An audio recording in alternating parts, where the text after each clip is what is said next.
السلام علیکم ورحمۃ اللہ وبرکاتہ۔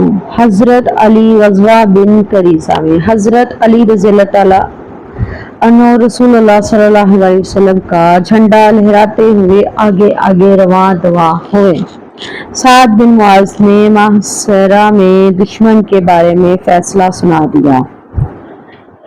شروع میں تو انہوں نے یہ فیصلہ تسلیم نہیں کیا۔ ابن ہاشم کہتے ہیں بنی کریزہ محاصرہ میں تھے کہ علی ابن طالب رضی اللہ تعالیٰ عنہ نے بلند آواز میں کہا، اے لشکر ایمان! پھر وہ آگے بڑھے اور زبیر بن عوام بھی آگے بڑھے، اور پھر حضرت علی نے فرمایا، آج میں وہ مزہ چکھاؤں گا جو حمزہ رضی اللہ تعالیٰ عنہ نے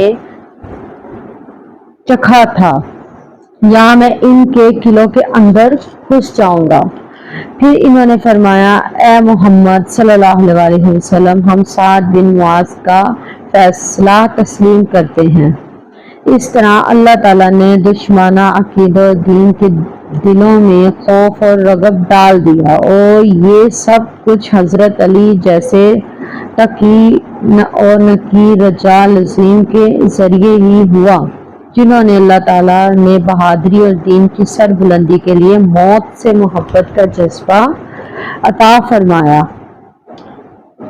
انہوں نے اپنے لشکر کو بہترین نام کے ساتھ پکارا، اور وہ ایمان کی پکار تھی۔ ان کے نتیجے میں عقیدے کی سچائی، عمل کی بہتری اور اللہ کی راہ میں جہاد کی محبت نمایاں ہو گئی۔